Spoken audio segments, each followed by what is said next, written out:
வக்ரதுண்ட மகாகாய சூரியகோடி சமப்பிரப அவிக்னம் குருமே தேவ சர்வகாரியேஷு சர்வதா. தென்னாட்டுடைய சிவனே போற்றி, என் நாட்டவர்க்கும் இறைவா போற்றி. நண்பர்களே, இந்த புத்தம் புதிய காணொலியில் உங்கள் அத்துணை பேரையும் வரவேற்பதில் மிக்க மகிழ்ச்சி கொள்கிறேன். இன்றைக்கு நம்ம பார்க்க போகிறது ஒரு சீரியஸ் எபிசோட்ஸ். இதில் டாபிக் கடவுள் சொல்லும் தீர்ப்பு. எவ்வளவு அருமையான தலைப்பு பாருங்க. நம்ம ஒவ்வொருத்தருடைய வாழ்க்கையிலும் கடவுள் நமக்குன்னு ஒரு தீர்ப்பு வச்சிருப்பார். நல்லவங்களுக்கு, கெட்டவங்களுக்கு, பொய் சொல்கிறவங்களுக்கு, பித்தலாட்டம் பண்ணுறவங்களுக்கு, இல்லை மற்றவங்களுக்கு தர்ம காரியங்கள் பண்ணுறவங்களுக்கு, தன்னுடைய சுகத்தை பெருசாக பார்க்காம மற்றவங்களுக்காக வாழ்க்கையை நடத்துகிறவங்களுக்கு. இன்றைய கால சூழ்நிலையில் பல உறவுகளில் வாழ்க்கையில் என்ன நடக்குது அப்படின்னா, தப்பான புரிதல்.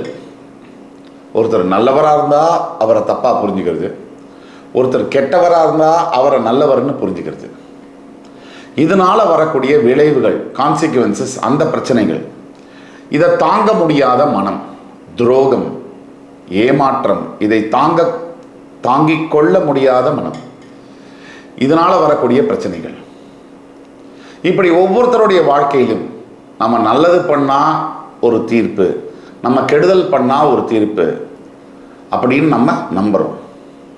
ஆனால் இதெல்லாம் தவிர்த்து பெருவாரியான மக்களுடைய மனசில் இருக்கிறது என்ன அப்படின்னா, நான் எந்த தப்பும் பண்ணலை, நான் ஒரு தப்பும் பண்ணலை, எனக்கு ஏன் இவ்வளவு கஷ்டம், நான் யாரையும் ஏமாத்தலை, எனக்கு ஏன் இவ்வளவு பிரச்சனைகள் வாழ்க்கையில், இவ்வளவு காயங்கள், வடுக்கள், நான் எந்த ஒரு மனிதருக்கும் தீங்கு செய்யவே இல்லை, ஆனால் நான் எல்லாத்தையும் கோத்ரூ பண்ணுறேன், என்னை விட்டு எல்லாரும் பிரிஞ்சு போயிட்டாங்க, நான் தனியாக கஷ்டப்படுறேன், இல்லை எனக்கு துரோகம் பண்ணிட்டாங்க, இல்லை பணத்தை இழந்து கடன் சுமையால் மற்றவங்களுக்கு உதவி செய்ய போய் நான் நடு தெருவில் நிற்கிறேன், வாழ்க்கையவே தொலைச்சிட்டேன், ஒரு நண்பனுக்காக, ஒரு உறவினருக்காக, கூட பிறந்த சகோதர சகோதரிக்காக நான் செய்ய போய் என்னுடைய வாழ்க்கையே முடிஞ்சு போச்சு.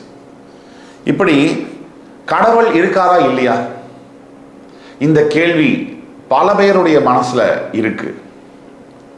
இந்த மேஷராசிக்காரர்கள் பொறுத்த வரைக்கும் குறிப்பிட்டு நீங்கள் படுற அவஸ்தை, உங்கள் கண்ணிலேருந்து வர கண்ணீர், நீங்கள் கோத்ரூ பண்ணுற அந்த வலி, அந்த ரணம், இது எல்லாத்துக்கும் என்ன தீர்வு, என்ன தர்ம காரியங்கள் செய்யலாம், எந்த கோவிலுக்கு போய் வரலாம் அப்படிங்கிறதெல்லாம் சொல்கிற மாதிரி, அப்படிங்கிற கேள்விகளுக்கெல்லாம் விடை சொல்கிற மாதிரியான ஒரு பதிவு தான் இந்த பதிவு. இந்த பதிவை ஸ்கிப் பண்ணாமல் முழுசாக பாருங்கள். கடவுள் சொல்லும் தீர்ப்பு. இந்த வீடியோ உங்களுக்கு எவ்வளவு கஷ்டங்கள் வருது, எனக்கு ஏன், இந்த மேஷராசிக்காரர்கள் தன்னையே தான் கேட்டுக்கொள்வது, எனக்கு ஏன் இவ்வளவு கஷ்டம் வருது, பண கஷ்டம், திருமண கஷ்டம், தடைகள், தாமதங்கள், கடன் தொல்லை, ஆரோக்கியம் பிரச்சனைகள், குழந்தை பாக்கியம் இல்லாத கொடுமை, குழந்தைகள் இருந்து அந்த குழந்தைகளை பார்க்க முடியாத ஒரு கொடுமை, கணவன் மனைவி பிரிவு, இப்படி பல கஷ்டங்கள். இதெல்லாம் ஏன் உங்களை துரத்துது? இந்த கஷ்டங்கள், நான் நல்லது தானே செஞ்சேன், ஆனால் எனக்கு ஏன் இப்படி ஒரு வாழ்க்கை? இந்த கேள்விகளுக்கான பதில் என்ன? அதாவது மேஷராசிக்காரர்கள் என்ன செய்யணும், எந்த கோவிலுக்கு போய் வரணும், எந்த தர்ம காரியங்கள் செய்தால் இந்த கஷ்டங்கள்லேருந்து வெளில வர முடியும், அது தவிர எதிர்காலத்தில் நம்மளை பாதுகாத்து கொள்ள இந்த மாதிரி பிரச்சனைகள்லாம் திருப்பி வராமல் இருக்கிறதுக்கு நான் என்ன செய்யணும்? இந்த கேள்விகளுக்கான விடை தரக்கூடிய பதில் தான் இந்த வீடியோ. அடுத்த 6 மாத காலங்களுக்கு வேலையில், குழந்தை பாக்கியத்தில், திருமண யோகத்தில், பண கஷ்டங்களில், எல்லா விதமான பிரச்சனைகளிலும் எந்த மாதிரியான பலன்களை எதிர்பார்க்கலாம், ஈவன் அரசியல் துறையில் இருக்கிறவங்களுக்கு கூட என்ன தீர்ப்பை எதிர்பார்க்கலாம் அப்படிங்கிற கேள்விகளுக்கான பதிலும், இதையெல்லாம் பற்றி ரொம்ப தெளிவாக, ரொம்ப கூர்மையாக, ஆழமாக பார்க்க போகிறோம். இந்த வீடியோவை ஃபுல்லாக ஸ்கிப் பண்ணாமல் பாருங்கள். இன்று முதல் கடவுள் சொல்லும் தீர்ப்பு என்ன, மேஷராசியிலிருந்து தொடக்கம். மேஷராசியை பொறுத்த வரைக்கும் அக்னி தத்துவத்தை அடிப்படையாக கொண்ட ஒரு ராசி. கடந்த சில காலமாக அளவுக்கு அதிகமான மன உளைச்சல்ல நொந்து போயிருக்கிற மேஷராசி என்பர்களுக்கு அடிப்படையில் எதையும் துணிச்சலாக எதிர்கொள்ளக்கூடிய இந்த ராசி கடந்த சில மாதங்களாக மனதளவில் ரொம்ப ஒட்டஞ்சு போயிருக்காங்க. அதற்கான காரணங்கள் என்ன? அந்த காரணங்களில் முதல்ல வருவது பண கஷ்டம். எவ்வளவோ சம்பாதிக்கிறேன், கை நிறைய சம்பாதிக்கிறேன், ஆனால் எப்படி செலவு வருதுன்னு தெரியல. சம்பாதிச்சு வீட்டுக்கு கொண்டு வர காசு அப்படி மாயம், காத்துல கற்பூரம் கரைகிற மாதிரி கரையுது. இதெல்லாம் ஏன் நடக்குது? அதாவது வரவு வருது, அதை விட வேகமாக செலவு இருக்கு. அதே மாதிரி வாய்க்கு மிஞ்சிய, அதே மாதிரி அளவுக்கு மிஞ்சிய செலவு, கையில் காசு தங்காத நிலை, இதெல்லாம் ஏன் ஏற்படுது? எல்லாத்தோட ரொம்ப முக்கியம், நாளைக்கு என்ன பண்ண போகிறோம் அப்படிங்கிற மன பயம் இருக்கு இல்லையா? அது மேஷராசிக்காரர்களை துண்டு துண்டாக நறுக்கிட்டு இருக்கு. இரண்டாவதாக திருமணம் சம்பந்தப்பட்ட வாழ்க்கையில் தடை, குடும்பத்தில் வரக்கூடிய பிரச்சனைகள். இப்போ என் வயசில் இருக்கக்கூடிய மற்ற பல ஃப்ரெண்ட்ஸுக்கு திருமணம் ஆயிடுச்சு, எனக்கு இன்னும் திருமணம் ஆகலை. போகிறவன் வரவெல்லாம் கேட்குறான், என்னப்பா கல்யாணம் ஆயிடுச்சா, என்னப்பா ஆச்சு, பொண்ணு பார்க்குறியா, மாப்பிள்ளை பார்க்குறியா கேட்டுட்டே இருக்கான். ஆனால் எனக்கு இன்னும் திருமணம் நிச்சயம் பண்ண பாடாவே இல்லை. நடக்கிறதெல்லாம் அடுத்தது. பொண்ணு யார், மாப்பிள்ளை யாருன்னு கூட தெரியல. சுத்த விடுது. அழகு இருக்குது, படிப்பு இருக்குது, பணம் இருக்குது, நல்ல வேலையும் இருக்குது, கல்யாணம் மட்டும் நடக்க மாட்டேங்குது.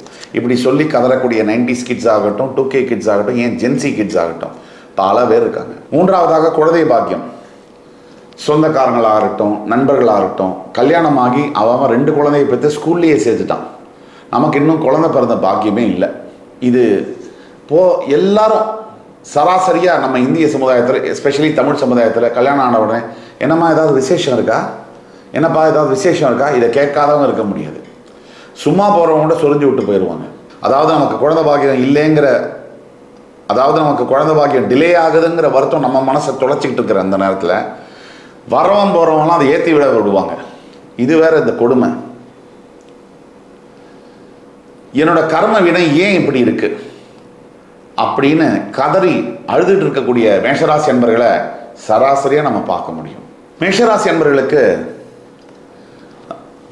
நீங்கள் யார் யாருக்கெல்லாம் ஓடி போய் நீங்களே சிரமப்படுத்திக்கிட்டு, தன்னை சிரமப்படுத்திக்கிட்டு மற்றவங்களுக்கு நல்லது பண்ணுறீங்க, அப்படி மற்றவங்களுக்காக நிறைய விஷயத்தை சாக்ரிஃபைஸ் பண்ணி இழந்து நிம்மதி, தூக்கம், பொருள், ஆரோக்கியம் எல்லாத்தையும் இழந்து நல்லது பண்ணி, ஆனால் அவங்களே உங்கள் முதுகு பின்னாடி குத்துறாங்கன்னு சொன்னால் அந்த வலி தாங்க முடியாமல் துடித்து கொண்டிருக்கக்கூடிய மேஷராசி என்பர்கள் லட்சக்கணக்கில் இருக்கிறார்கள்.